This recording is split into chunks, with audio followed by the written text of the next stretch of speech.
Okay, it looks like we are live. Adam, say hi. Hello, everyone. How you doing today?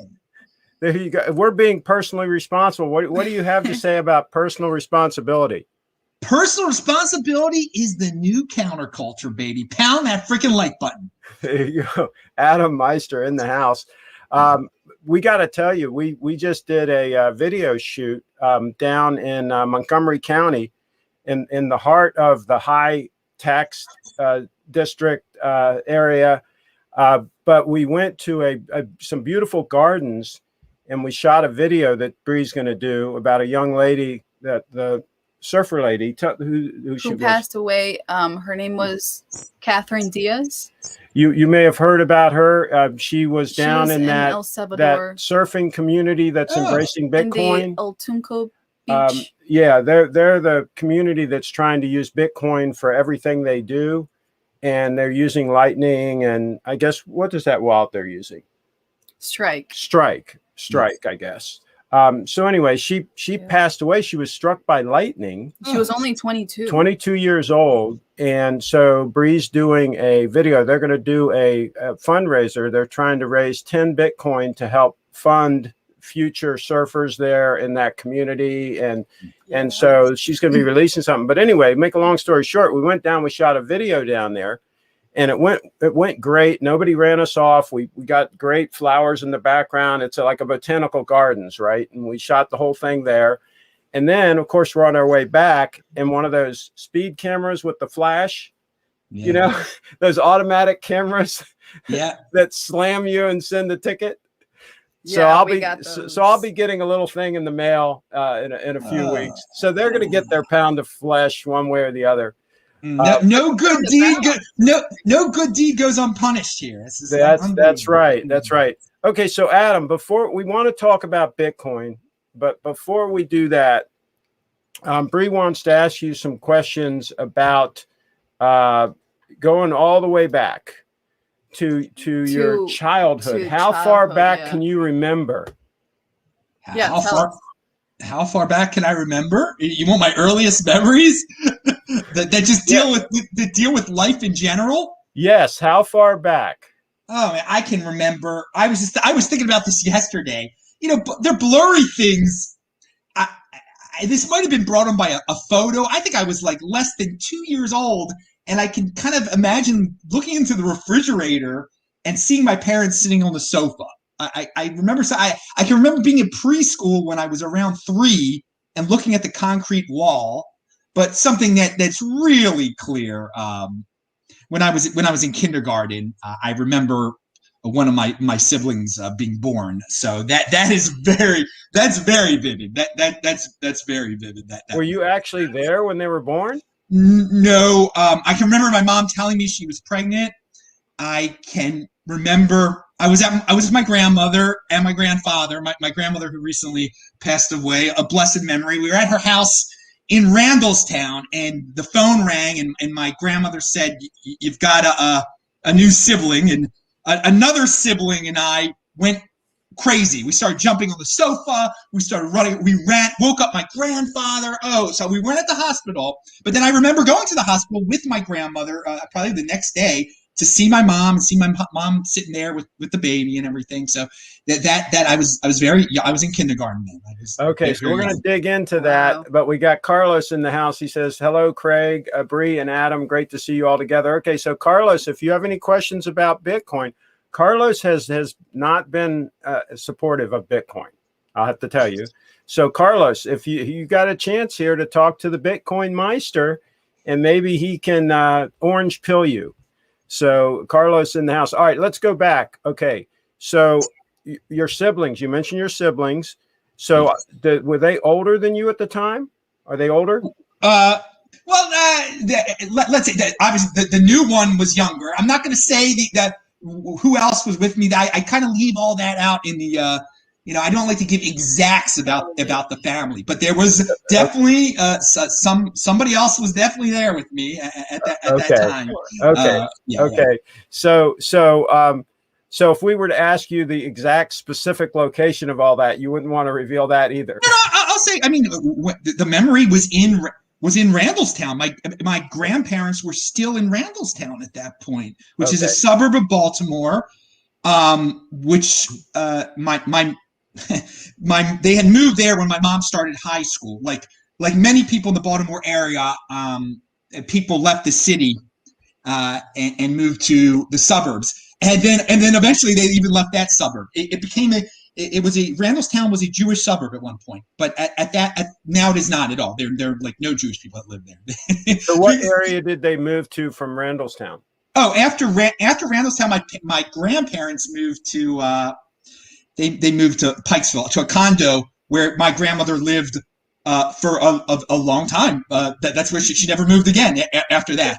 My grandfather obviously died quite a few years ago in that condo, actually. But they lived in Randallstown for a while, and then they went to Pikesville, where everybody lives in Pikesville in a condo. And my grandmother lived in that condo. She didn't know she was going to live in that condo for so long. A lot of people plan their retirement out and everything, and they don't figure out that those years, the 93rd year, the 94th year, the 95th years of their lives. A lot of people. That's the beauty of the world that we're living in, this golden age. It's one lesson I learned from my grandmother, and one inspiration is that we already have life extension technologies here. People are living a lot longer than they even plan in retirement. I mean, she wasn't thinking about the 2020s when she moved from Randallstown to Pikesville, but it was something that she would eventually have to consider, amazingly enough. Bree, make a note. I want to dig deeper into that life expectancy thing, because I just thought of some questions, but we want to get what the Kevin D has a comment here. What would be the best way to buy BTC for my son? He's 18 months. Should I buy, then gift to him, or buy in his name? Don't worry about it in his name. There are no bank accounts or anything like that. You just buy it, and it's his. It's his. You put it wherever you put it on your Trezor. It's his Trezor. All right. Now, you generally have links on your videos for things like the Trezor, and you generally include those in most of your broadcasts? Yeah, you know what? But this is the thing. I think the guy's overcomplicating thing. I want to. Let's say I'm a dude and I'm gonna have a baby. Like that sibling of mine. That was before Bitcoin, obviously. But let's say that sibling of mine is about to have a baby. Coincidentally enough. The story you've asked me, that sibling of mine is about to have a baby. So what that sibling should do is just go to Swan, go to Coinbase, buy the Bitcoin there, and then move it. And obviously the account. When you sign up for Swan or you sign up for Coinbase, you sign up for an account. You got to give your ID that you're Adam Meister's sibling, and then you move it off of there immediately to your Trezor, to wherever private key you control. So it doesn't, at that point, it's not in anyone's name. It's not in anyone's name. That's the beauty of Bitcoin. It's totally portable and can be moved from one wallet to the other. And whoever has that wallet and has control of that wallet or those keys or whatever, there's various ways to store Bitcoin. And you can go watch Adam and listen to Adam, and you'll learn a lot about all of this. But bottom line is, it's a bearer instrument. That's probably the best way to look at it. Whoever has control of that Bitcoin, it's their Bitcoin. And so you want to deal with it as such. Okay, so we got another comment in here from John. Bree is worth more than 5,000 Bitcoin.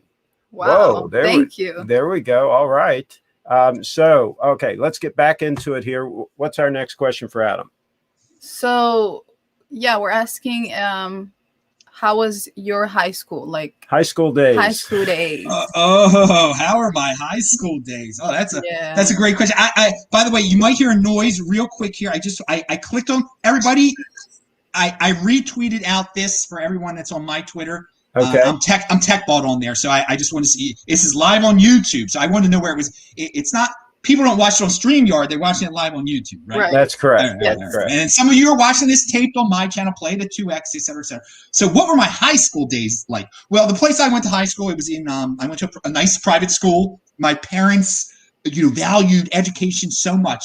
And that's definitely big in the Jewish community. People are always like, "Why are the Jewish people so smart?" I mean, they really care about education, and that was always it seems like I was born with that. Like I would have to go to the best school possible. I mean, that was always something that was ingrained in my head.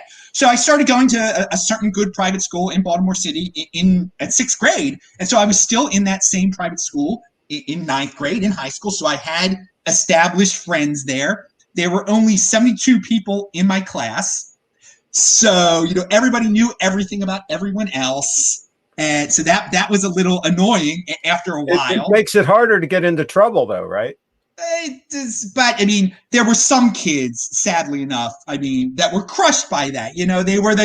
They were the geeks forever, and that was bad. And I wasn't bad to those people or anything like that. I wasn't the most popular person. I wasn't the athlete or anything like that. I was a unique beast. I had my friends, and we were very close in middle school and high school. And then I was happy to go off to college. I was really, because I wanted to, I didn't want everybody to know about every little personal thing that I'd ever done.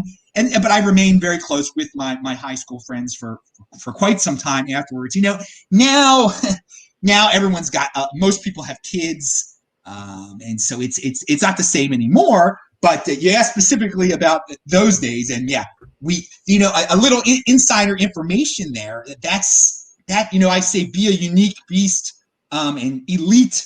That's we're part of the elite. We made up that elite term back then. It evolved from high school. Some of the stuff kind of are playing a lot of it. Yeah, we've been digging deep and going into your old videos, and you've been consistent, if nothing else. So consistent. John has another comment here. He says, Craig, 1 Bitcoin or roast beef sub from Hoffman's Market. Choose wisely.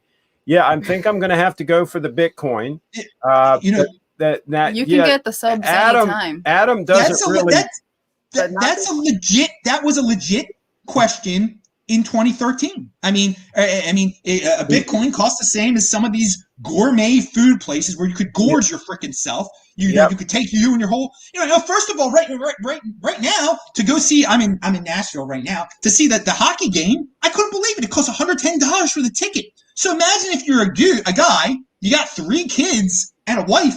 I mean, that's going to cost you $550 to get in there. Then the kids are begging you for food. I mean, you are just the costs are incredible. So probably a few years ago, the costs weren't that much different. And I mean, you're talking about, hey, should I go to the Predators game or should I buy a Bitcoin? And some people do not choose wisely. You've been talking about this for years, and you've got a pinned tweet, which we'll show later. Make a note. I'm going to show his pinned tweet later.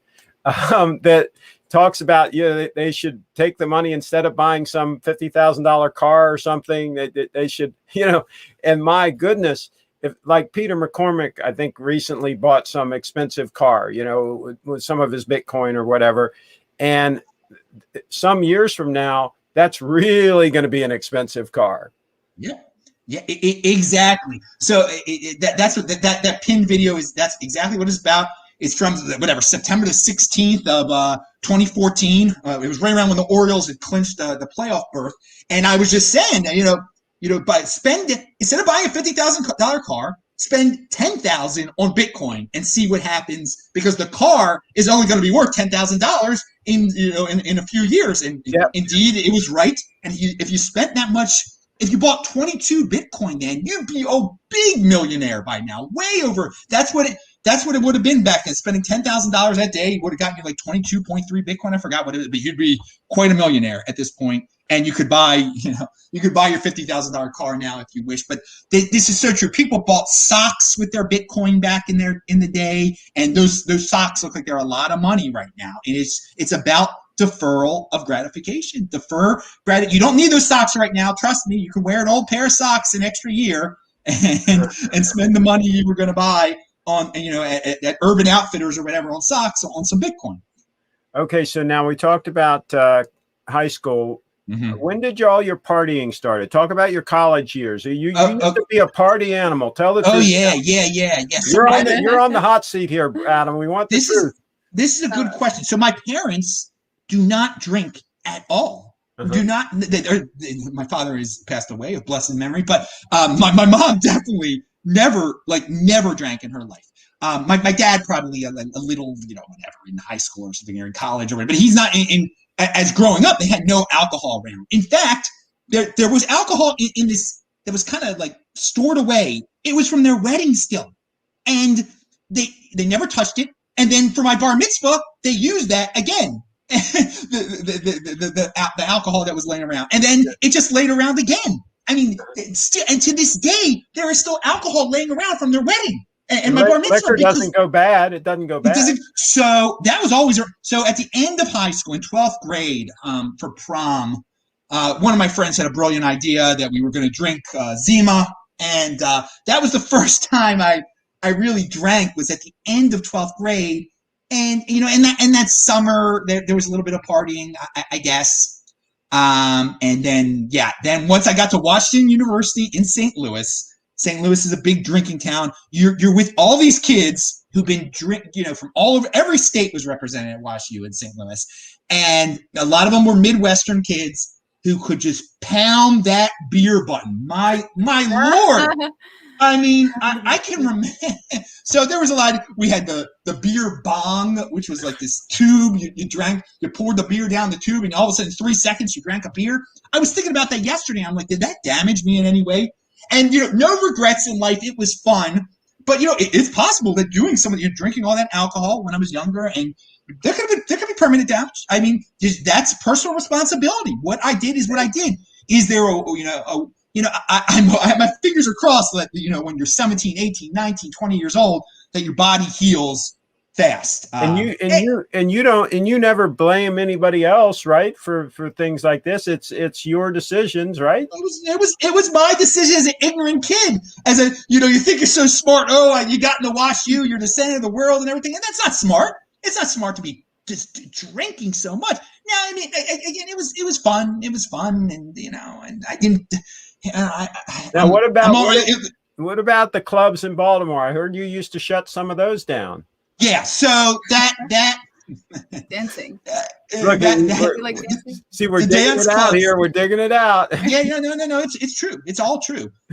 So in college, I would go. I'd go to parties and stuff like that. But there was kind of like a social system there too. With the fraternities. I mean, I did all right. I definitely met some women there in college. That was good. That was good. That was better, much better in high school with the ladies in college. Much better. So you were valuing your wealth with women then, huh? Yeah, I was. But so I do want to, before the Baltimore partying started, there was a time. So I graduated from WashU when I was 21 or whatever, and that's another thing. I started college when I was 17. My birthday is late, and so now.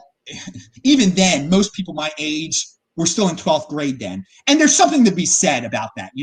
Starting college when you're 17, for a few months at least. I can look back on that and say, I can see why people want their kids to be 18 when they start. And just because they're a little bit more mature, especially boys, and you get into trouble. And it's just, I look back how immature I was, especially the beginning of that freshman year and everything. But so after college, I worked in New York, and I worked in San Francisco for a period of time, and in Silicon Valley for a period of time. And that is where I discovered that, and people are only discovering now what I discovered back then. Like, if I want to be in this internet thing, I can start my own business and work anywhere. Why not go to a cheap place like Baltimore, which I loved at the time, because I was from there. So wait, back up. What did you do in Silicon Valley? You glossed over that real quick. What were marketing? I did the marketing side for .coms. They in Silicon Valley, they were just hiring us. We played foosball. I mean, it was unbelievable. They just hired smart people. And so you took advantage of the .com boom and all that. Yeah, all that. I mean, I took it. I learned from those people. I really. In New York, they worked as hard. In New York, that was harder. It was harder work. In Silicon Valley, it was easier and they paid us more. But I was young and I had these opportunities. It was a good opportunity to live in Manhattan for a while. Now, what year would that have been? I'm not going to say the year, so people are going to figure out how old I am. That's another one of my secrets. But it was, whatever it was. People, some people are really good at math and everything. Most people are horrible at math, and they won't be able to. They have no listening comprehension. They won't be able to figure out anything that I just said. Even though, it's. I think I've given enough. I think I've given enough. If people are familiar with current events, et cetera, et cetera.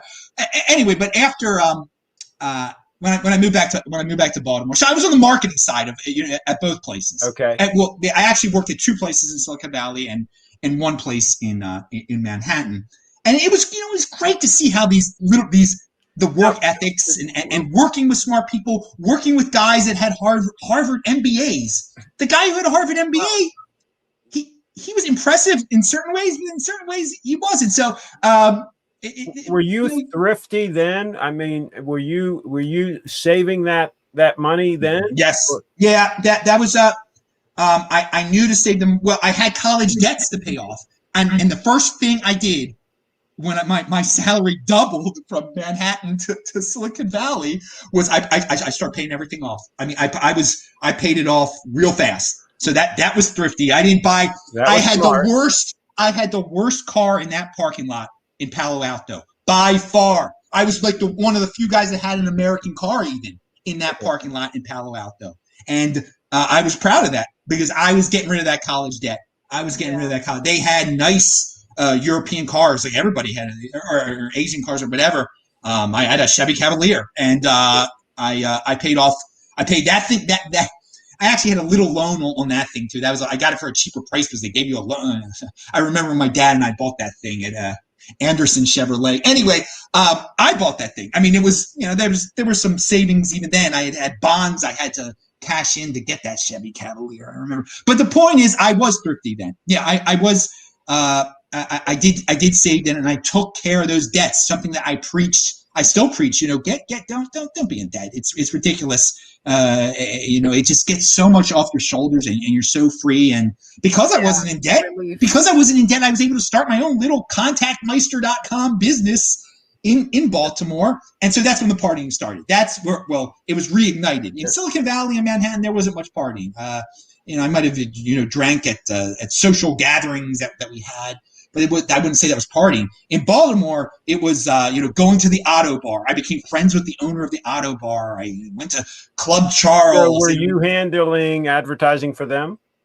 There's it's very interesting you say that. I did a lot of free social media for the auto bar. I did not do no paid advertising or anything like that, but that helped me make friends with them, and always spreading the word on social media for certain DJs at certain clubs would get you in for free. I mean, I was on many a guest list in my day in Baltimore, and I became upset. I was cheap about. I was like, I'm not going to this thing unless I'm on the guest list. I'm trying to save $5 here, $10 here, which over time that all became Bitcoin eventually. Okay, so I guess we need to dig into that a little bit, because it was around 2013-ish that you started getting involved in Bitcoin. Is that where it dates from? Yeah, I bought my first 2 in November of 2013, but I had heard about it probably around 2011. We had that in 2009 was the financial crisis. Mm-hmm. So I was back then. I was more of in terms of I was learning about alternative economic sites. And I read doom and gloom people like Doug Casey, who you can learn from. So I was on the doomer side of things. I thought Obama's going to become president and the whole economy is going to fall apart and we're going to go into a depression and oh my. But I started. So with that unfortunate mentality, I did learn about Bitcoin, though. I stumbled because I was stumbling upon people that talked about Bitcoin. Mm-hmm. And eventually I did see, no, the world isn't falling apart. I might not agree with this guy's social policies or economic policies, but this country's still strong. People are still getting rich. Even during the Great Depression, a third of the people did real well. And I think this last year, we've seen how that's possible. During government-produced depressions, how still a third of the people can do real well. I mean, it was the best economic year of my life. But going back, 10 years to 2011, yeah, I was definitely finding about Bitcoin then, but I didn't get into it because it was nebulous and confusing, and you had to send money to Japan. But it was real. What was your first reaction when you heard about Bitcoin? Do you remember? Early on, it's just the government doesn't control this money. That is awesome. That is what I thought was the best part. And I love the internet. It's internet money. So those are really two simple things. No, So I tell it's a you. positive. Go ahead, Bree. Yeah. So you had a positive reaction to it. Like it wasn't like, oh, this is a scam, you know. No. Yeah. It's not Good gonna point. work. Good point. Even though I was into these doom things, trying to blame everybody for everybody else's problem, no, it was a very positive response, and That's good. I was, I saw it was roller coastery, and even before I bought it, there was a little bit of regret. I remember that I hadn't bought it, but I was scared to buy it just because it seemed hard. And it was in 2013 when I made up my mind that I was going to buy it. I am going to buy it eventually.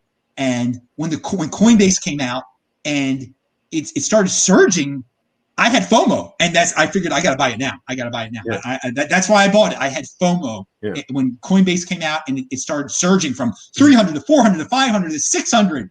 And I was like, oh my God, it was just 500 the other day and I missed that. I got to get it at 600 now. And I did get it at like whatever. It was like 636 or something like that. I got it. You know, when I first heard about it, it was a Canadian gentleman who I played tennis with down in Florida.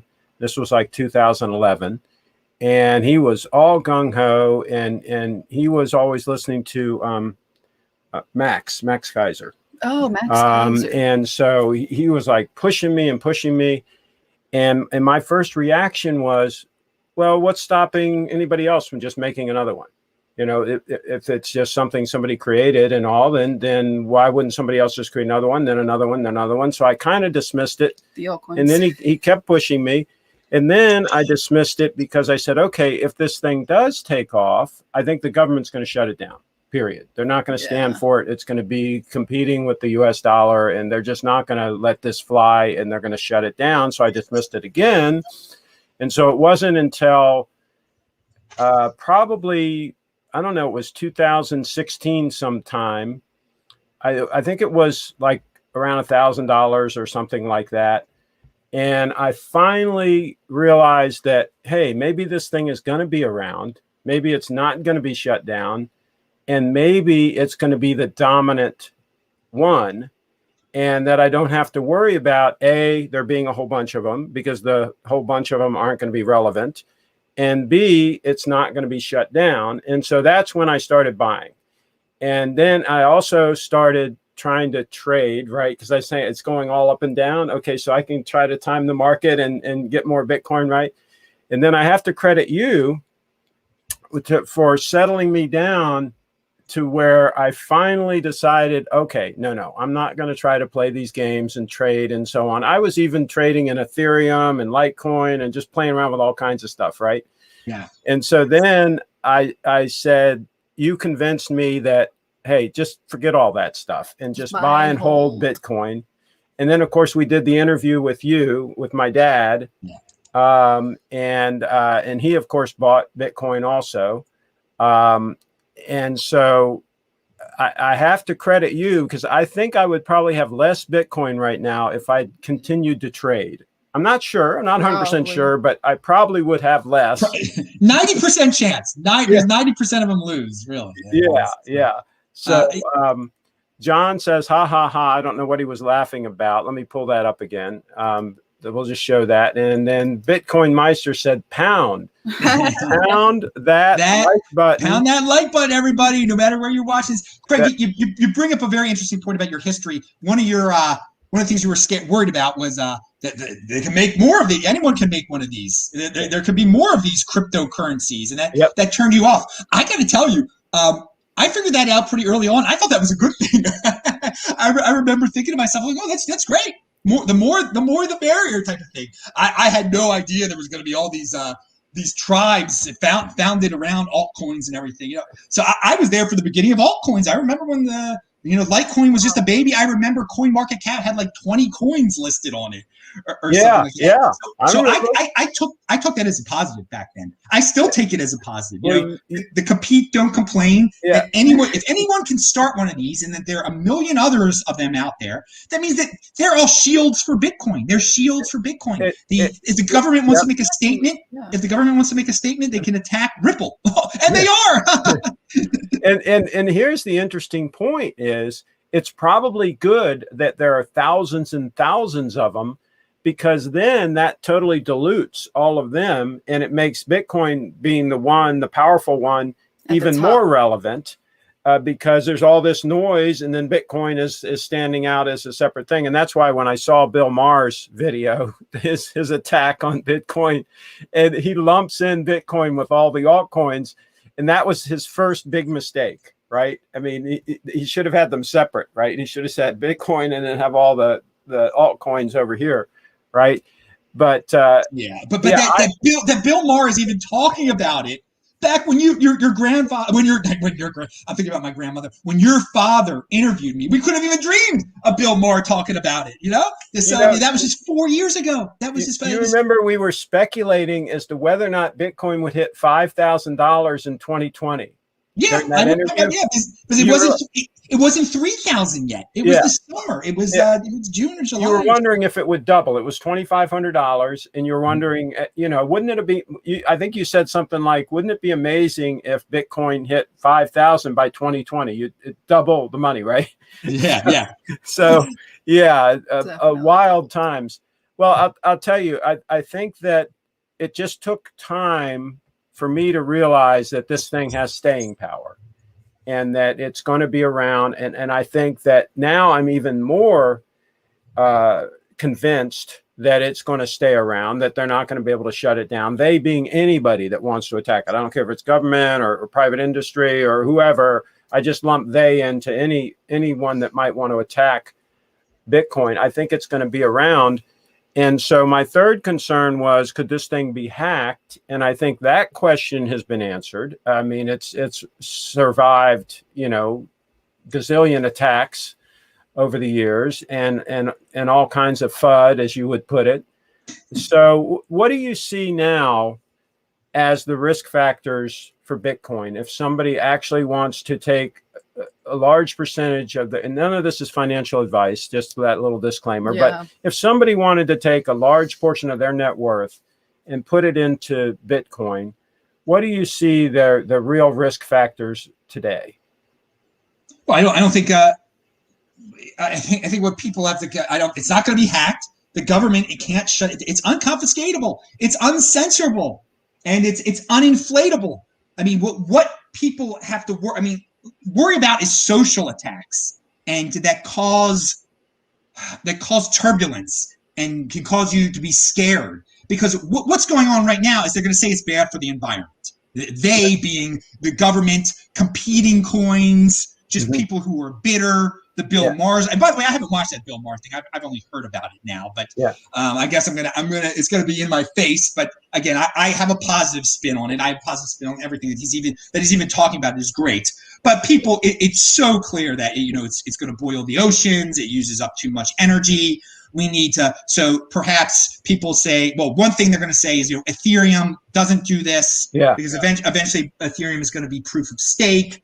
So they're going to say buy Ethereum, or someone might fork off Bitcoin and say it's this is environmentally friendly Bitcoin. So this is the real Bitcoin.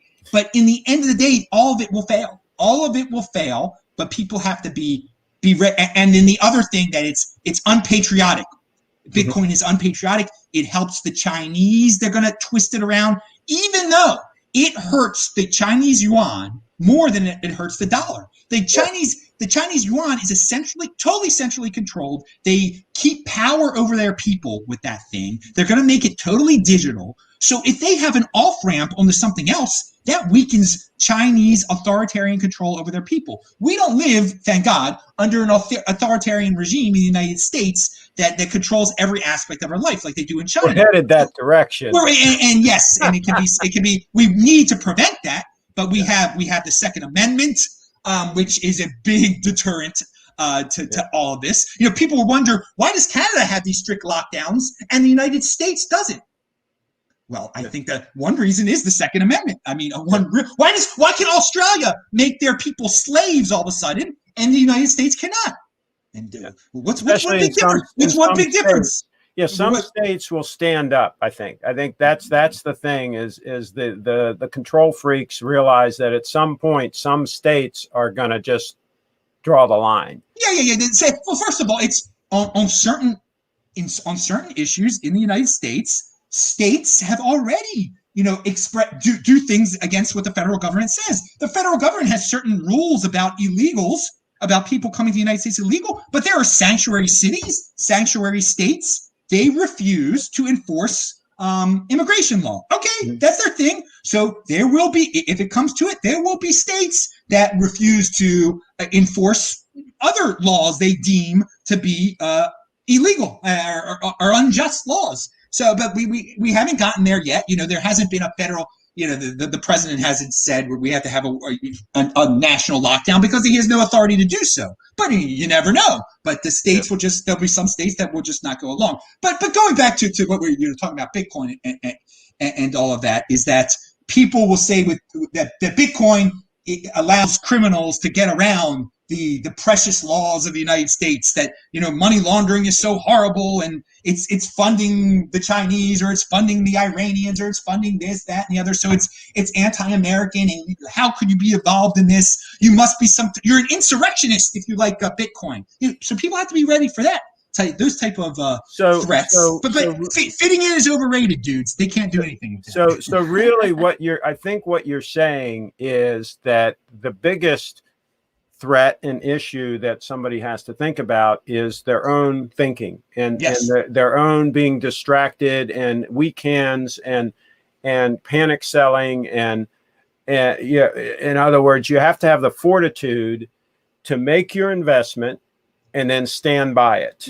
Yes. And that there are many temptations. There are many scary things during the 4-year cycle. I mean, the other thing that's going to freak people out is that maybe some will buy today at whatever it is right now, 56,000 or whatever it is, and then it's going to go up to 100,000 or 120,000 or something like that, and they're going to think they're geniuses, and then there'll be a crash down to 60 again, and they'll sell. Like, people have to be ready for the other end of the roller coaster here too, and people have to be ready. There's so many people that know about Bitcoin now, so many more haters out there, that they will pile on. If there is another major crash, and there will be other crashes. There will be other crashes. Okay, I don't know what they're going to crash to, from where to what, but there's going to be days where it goes down by $10,000. Okay, and people just have to be really ready for that. And the media hype that will go in to supporting that narrative that it's dead now. You got to give up now.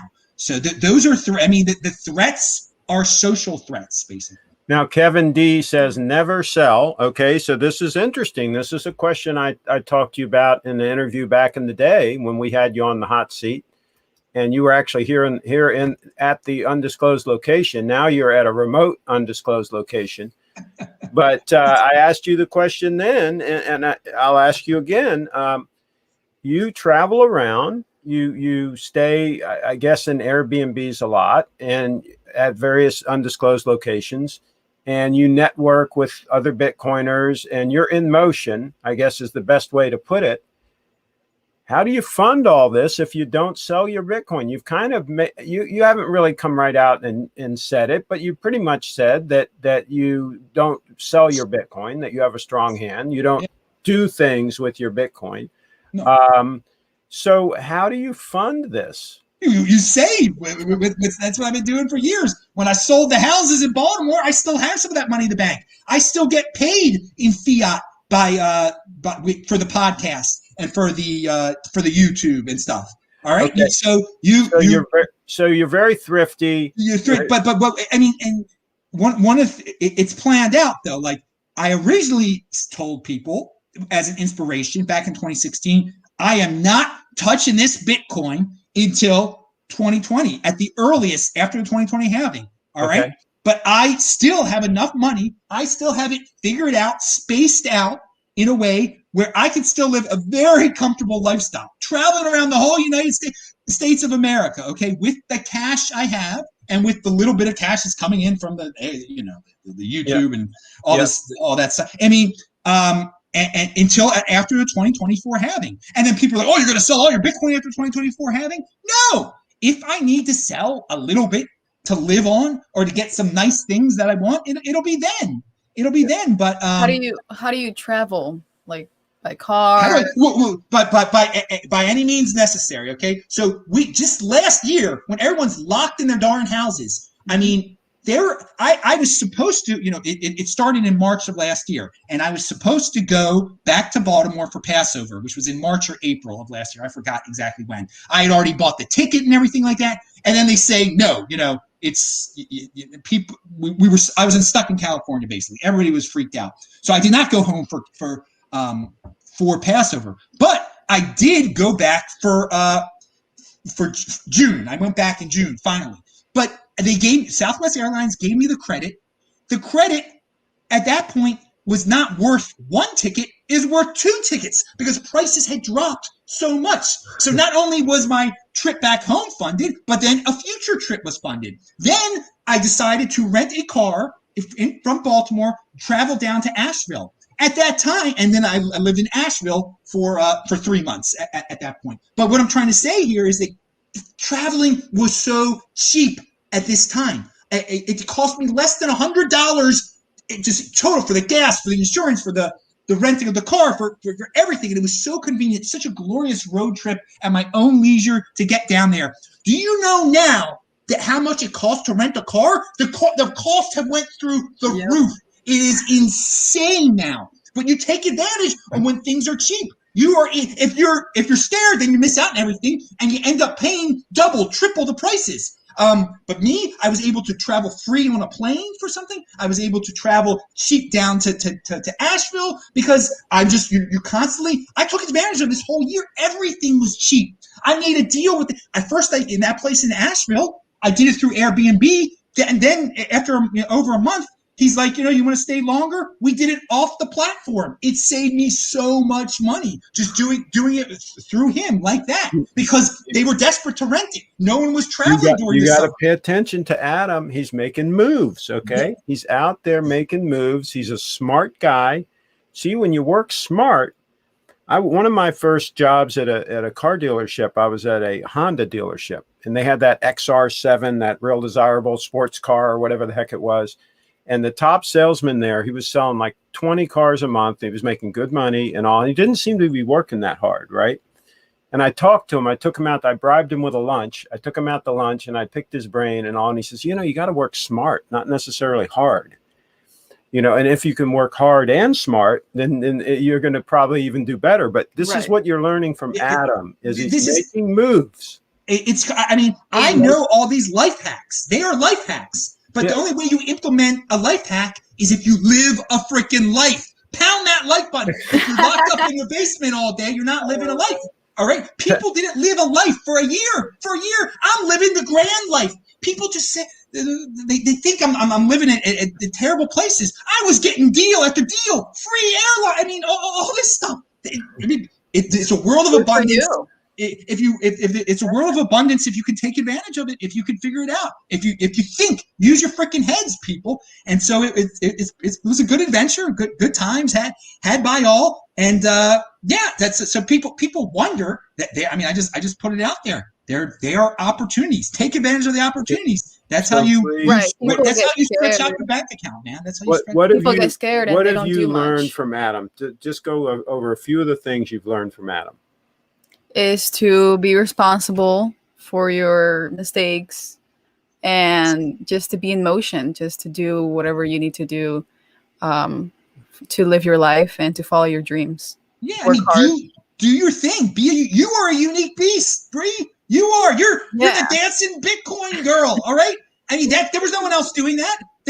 And that's the thing with Bitcoin. There's so many opportunities. You don't have to be a tech person. I'm not a tech person. I came from the marketing background, and but anyone can get into this thing. Anyone can. We're just living in this in just this golden age where you can grab a little piece of or you could expand the pie, okay, of abundance that's out there. And you've definitely expanded the pie. You do something that's completely different out there. And not everybody can do that either. Obviously, I couldn't go dance around and stuff and talk about. Well, actually, I can dance a little bit, but not. Like I think you'd be pretty good. Absolutely. We probably at some point when you're in the area, we should shoot a dance video of you. Yeah, why not? I could show you. But you were going to ask me about me dancing at the clubs and everything. I would dance. Take some photos, videos. Yeah. So you're going to be surprised what she's doing now. Well, maybe you won't be, but she's been contacted, of course, by a bunch of altcoiners. Oh, I'm sure. Yeah. Videos. Right? Wait. This is a great seg. She must be. I get contacted by all the time by people offering to offer me money to promote their ICO, to promote their new token, to promote their DeFi. So I can only imagine through Twitter, she probably gets 10 times Yeah. what I get. But I tell you what she's doing now, and I think it's genius. I really do. She's quoting them a pretty high price in Bitcoin. And then she will go ahead and do a video. She'll put paid promotion right on it.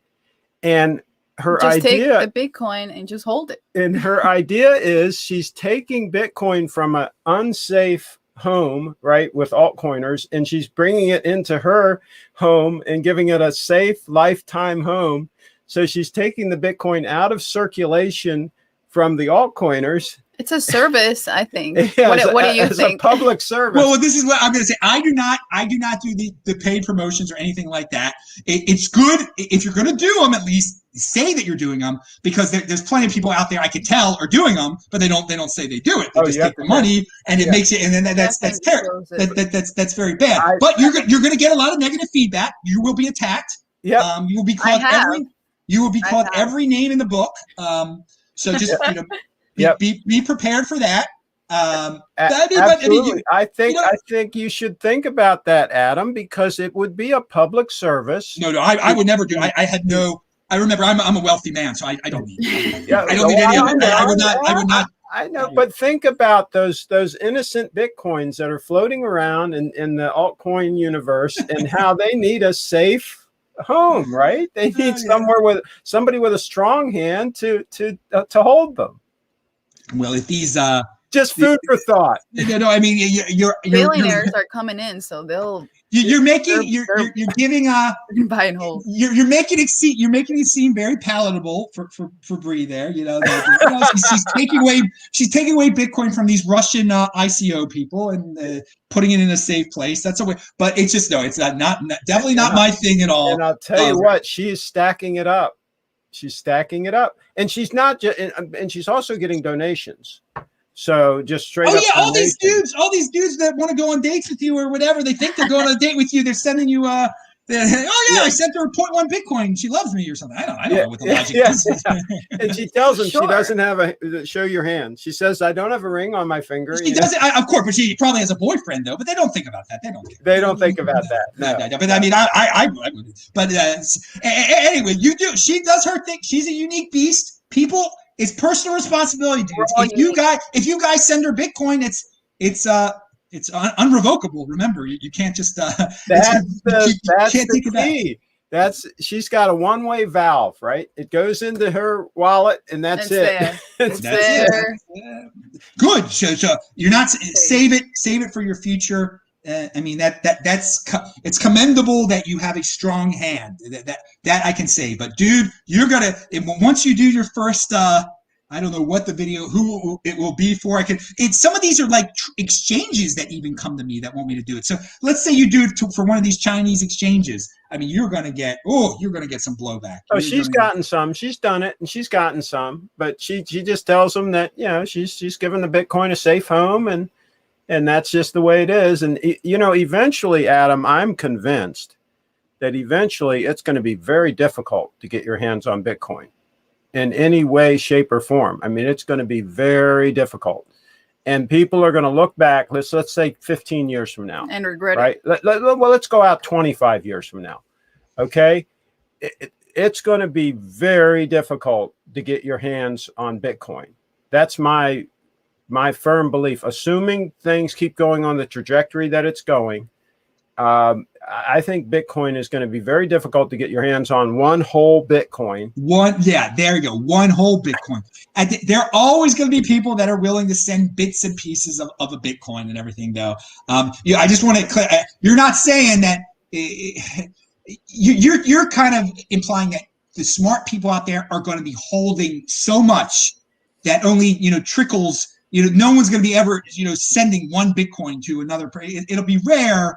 It flows from the weak to the strong hands. I'm convinced that's the flow of Bitcoin, and it is, and that's what's happening right now. That's why Bitcoin is going kind of sideways. It's flowing from the weak hands to the strong hands, And eventually, as the weak hands start running out of Bitcoin, the price has to go up. And I think that's when each ladder, when it takes the next rung up, I think that's another group of weak hands have run low on Bitcoin, and it's moving to the strong hands. So I think we're going to continue to see that for decades. And the strong hands are going to get stronger and stronger, and the weak hands are going to just lose their Bitcoin. Yeah, indeed, that is the trajectory. But there will still be. That's the beautiful thing about Bitcoin. It could be subdivided into such small little parts. There'll still be plenty of it in terms of dollar value, going from weak hands to strong hands. People spending it on the Lightning Network, et cetera, et cetera. It'll just be smaller bits of Bitcoin. I started my show. Well, it used to be called. It had another name at first. I think I renamed it in 2017, the One Bitcoin Show, because I knew one Bitcoin would be something of importance. People right now, when I make a TikTok video about it, they don't believe that I even own one Bitcoin. They think that's very difficult. $60,000. How does someone get a $60,000 coin? They don't understand that you could have gotten it for $300, $200, $600, plenty of them back in the day, and they don't believe that someone who just wears a T-shirt can own a Bitcoin. Adam, there were rumors floating around back when I interviewed you, and when my dad interviewed you, there were rumors floating around that you had 800 Bitcoin. Now, you've never disclosed how many Bitcoin you have, but there were rumors that you had them in the hundreds. No, I don't have 800. I don't have 800. Don't have 800. That'd be great. That's a lot of Bitcoin, man. A lot of Bitcoin. But yeah. You gotta be careful about what you disclose and everything. But I got enough that I'm got a big smile on my face all the time. You're doing okay. Yeah, but that's another thing. I've always had a smile on my face too. Even I remember in art class in 4th grade. You went into old stories. The art teacher got angry at me once because I was smiling when she was getting angry at other people. But I was just, I just smiled all the time. I'm a happy kid, a happy camper. My parents did a good job raising a happy kid, providing a very happy environment and a creative environment. Lots of creative kids. Let's see if we can play a little video clip of Adam here real quick. Let's play this. So you can go to a site called Coinbase and just buy Bitcoin. And Bitcoin, right now, one Bitcoin costs $250, let's say. But you can get much less than a Bitcoin, 0.01 Bitcoin. You can spend $5 worth of Bitcoin. Get some Bitcoin. And I know a lot of you are saying, well, I don't have any money. You do have money. And Americans do not save enough. Americans don't plan enough. This is a little investment you can make that the average Joe can make. This is not the complexity of investing in a mutual fund. The complexity of investing in the stock market. This is just a simple little thing you can do that every man can get in on this. This is like getting in on an IPO, on the Yahoo IPO. Imagine if you got in on that way back in like 1997 or whatever. This is your opportunity. Don't let people scare you away. Well, there you go. What do you think, Adam? Is that? I know that video. That's from 2015. That's from the spring of 2015. And I haven't changed at all. I haven't changed what I've said at all, and I was right then. It's not too late now. So, what advice would you give to somebody that's learning about Bitcoin for the first time? Because on my channel, I don't talk about Bitcoin that much. So, anybody that's going to watch this video down the road and all, they might not be Bitcoiners, whatever. They might not even have a clue. I'm still convinced a lot of people don't understand Bitcoin, and that video by Bill Maher illustrates that. He just said a lot of stupid things in there that make no sense. And so clearly there's a lot of people that just have no clue about Bitcoin. What would you say to them if some of them are saying, well, I've missed out, it's too late, or newbies. Well, okay, let's be rational about this. Obviously, in 2015, saying what I said then, I seemed like a freak of nature. Buy this Bitcoin thing. It cost $250. Yeah. Oh my, I can go take my family to the Oriole game or whatever. And no. And so I will say that we passed that stage, okay? But don't be we're not super early anymore because we have guys like Michael Saylor and corporations that are buying it. So it's clearly we're not in the 2015 stage anymore where it's like a pre-IPO. But my Lord, it's still early. when you have guys like Bill Maher who don't know the difference between Dogecoin and Bitcoin, okay? And so many people, just trying to speculate on Dogecoin. Think of it this way, dudes. It is a newfangled savings account. If you set up a savings account at Bank of America today, what interest rate are they going to give you? Like, I mean, was it 0.01%, 0.1%? It is ridiculous. So this is, I mean, again, we're not giving financial advice or anything like that. But your money in the dollars in the back, it's being printed away. $10 trillion of money's being printed up over the last year, including the future proposals of the current government. I mean, at the very least, you have to say there's going to be some inflation. It's clear that we've had some, if you look at the lumber prices, it's already there. And people are giving all sorts of excuses. People have forgotten what savings is. I back then was just telling people, save $250. If you save $250 that day, it's worth $56,000 now. Now, is it going to be as extreme as that? Is it going to be as extreme as that? No, probably no. It's not going to be as extreme as that. But I mean, how about if it's worth 2x? A really good point, though, that you were making is if people just spend money that they would normally kind of just waste, and just put that in Bitcoin, then they're not losing anything, right? Just don't buy that latte or whatever. Yeah, that's my point of bringing up savings over excess. You know what? Just for a couple days, instead of being excessive and living in this world, wasting money on all of this abundance, try to figure out how to get a few free things, and or just not care and just use that money on Bitcoin.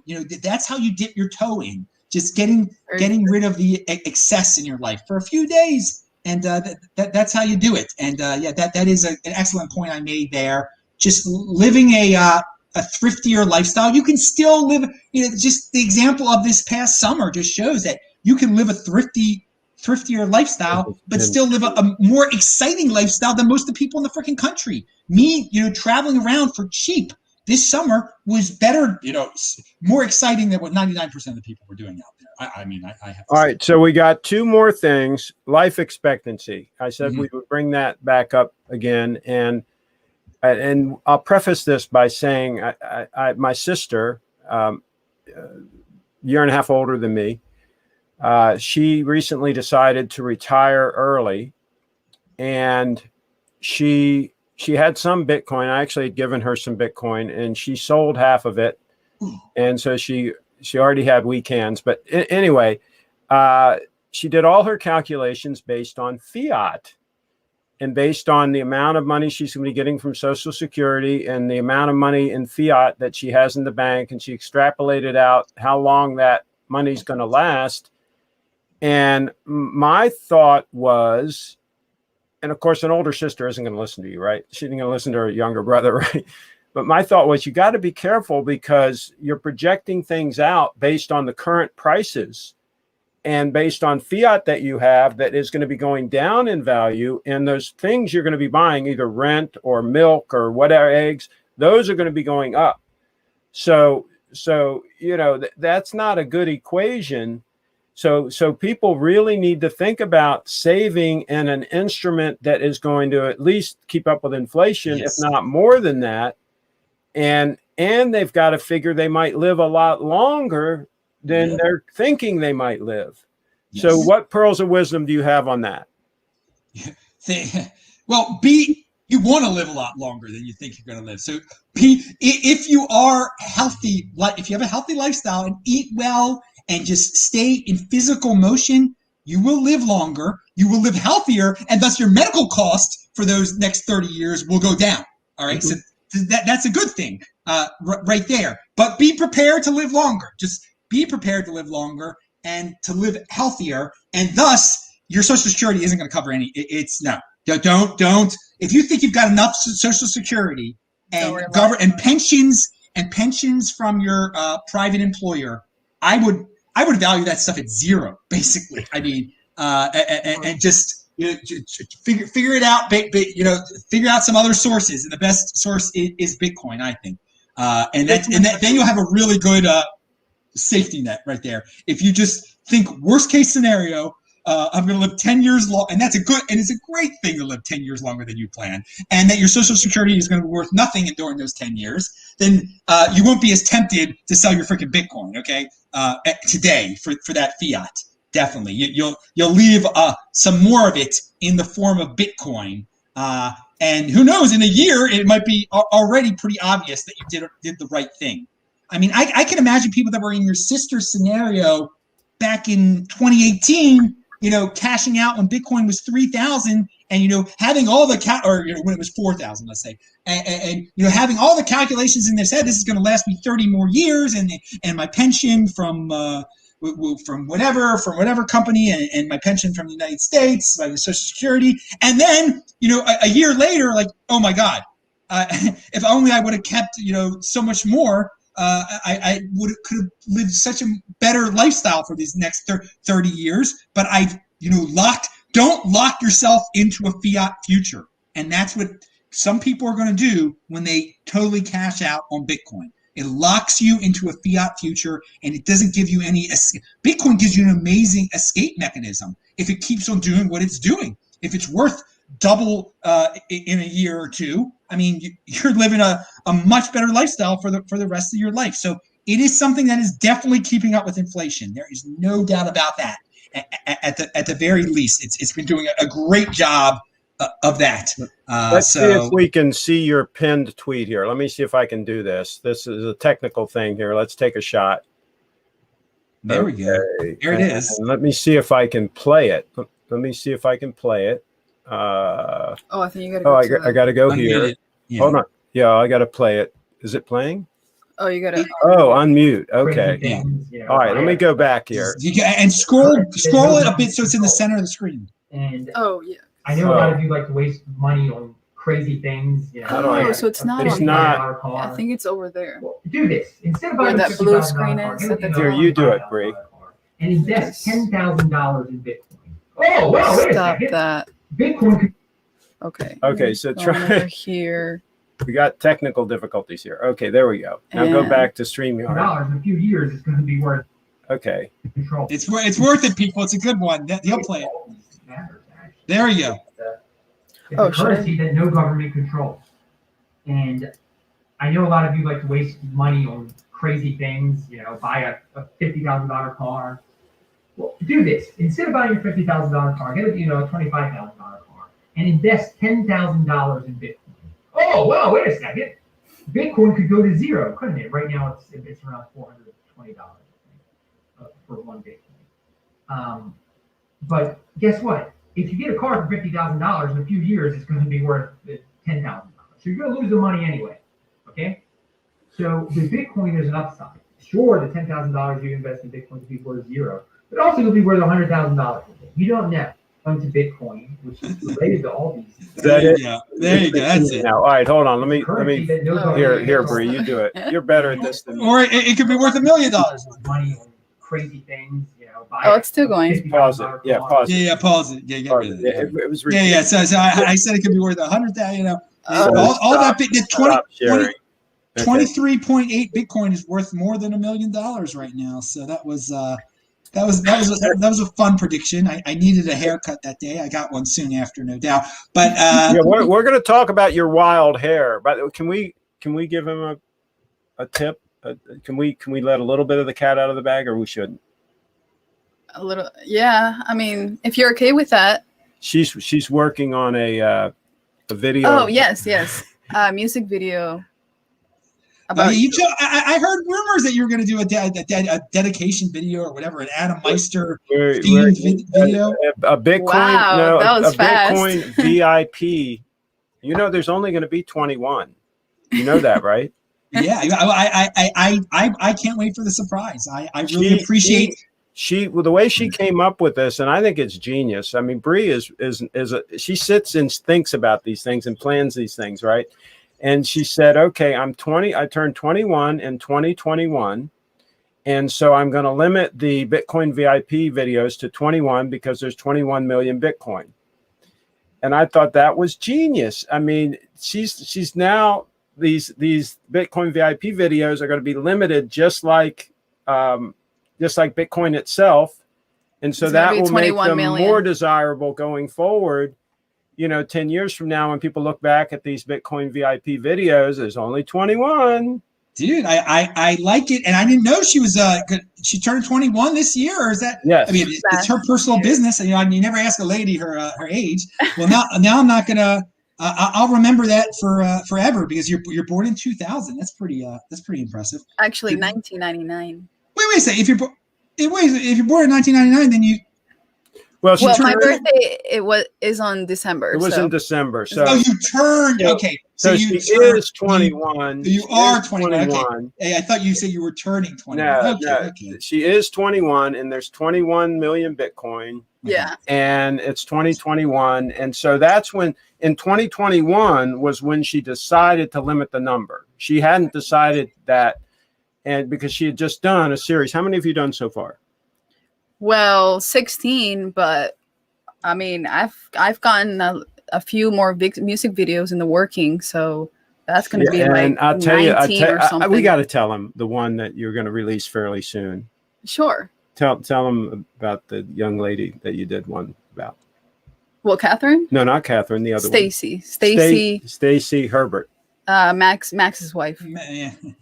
So that one, and she's already done that one, and she's waiting to release it. She hasn't released it yet, but it is amazing. She did a fantastic job on that one, and like she started putting in little video clips in the videos of the subject person, and she got a great video clip where she talked about Ethereum. She compared Ethereum to Bitcoin. It's pretty hilarious. But anyway, all right. Well, thank you so much for coming on. It's better to have you here in person, but this is the next best thing. Yeah, I want to say I want to say thank you for a good idea, making them scarce, only 21, and you're jumping on that number, and it's an honor to be one of the 21 in the future. If you add me to it, you're saying there's only going to be 21 of them, so that's great. And it's all about scarcity here in Bitcoin land. So definitely. Yeah. Well, and these VIPs, the ones that she's done videos about, they've all been pivotal individuals. They've been individuals that had something really significant that they did to help Bitcoin in some way, some contribution. And the funny one that she did about Peter Schiff, right? That one was like, he still promotes all Bitcoin. The years, showing all the statements he's made over the years where he's been so wrong about Bitcoin. Don't buy it; it's $1. It's going to zero. Don't buy it; it's $30. It's going down. And so she made that video, just the chronology of all those things, and it was like so wrong, right? And so even just something like that brings to light the education issue, where people just don't know yet. That shows you it's so early. And Bill Maher, right? It's another example. That just shows you how early it is. In schools, they don't teach anything about Bitcoin at all. Like, I've never heard about Bitcoin until they didn't teach her about finance. I don't know. Of course not. Of course. I mean, that's going down the tubes, what they teach in the schools. But one day there will be competitive schools out there that have classes about this. It's a shame that no school teaches economics anymore. Yeah, public schools, private schools, they all should teach about it. It's pretty important. Well, that's the thing. You get what you pay for. The public schools are free, so you get free nonsense. It's not exactly free. We pay for it. I pay for other kids to go to public school. So Craig and I, we don't have kids, but we're paying for everybody else's kids to get even anti-educated. But there are some private schools out there. We're paying for their college now too. That's the latest thing. We're worthless community college just for 13th and 14th grade. I mean, that's what community college originally was like 13th and 14th grade, and that's really what it still is. And we're not going to get into it, but private schools, I'm sure there are definitely some that mine. We learned a little bit about economics in 12th grade. I do. There was a microeconomics class. I remember that. But I'm sure now there'll be ones that incorporate Bitcoin and more economic subjects, and people will just have to make their own choices. Be a unique beast out there. There's an opportunity out there for homeschooling with Bitcoin online classes. Who knows? There's an idea. But Bree and Craig, you guys are definitely in motion doing your creative stuff. And yeah, to be one of the 21, it's a privilege. It's not.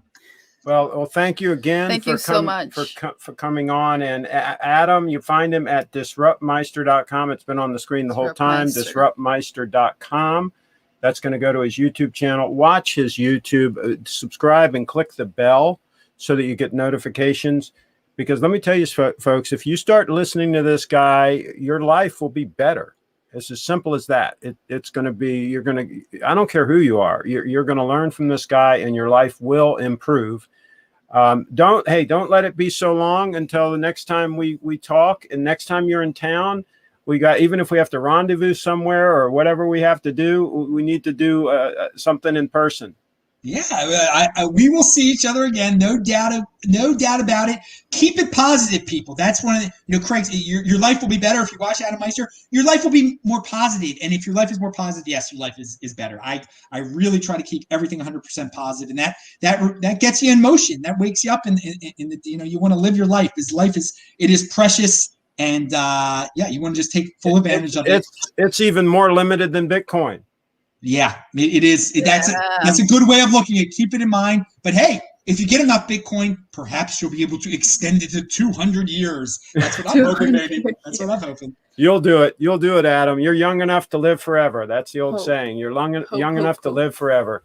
Well, I'm trying, baby. Thanks again, and we will wrap it. Is that all you have to, Bree? We're going to wrap it up? Yes, we're going to wrap it up. And you find Bree at BriFitDance.com. BriFitDance.com is where you find her. So I'm going to click the little end button here.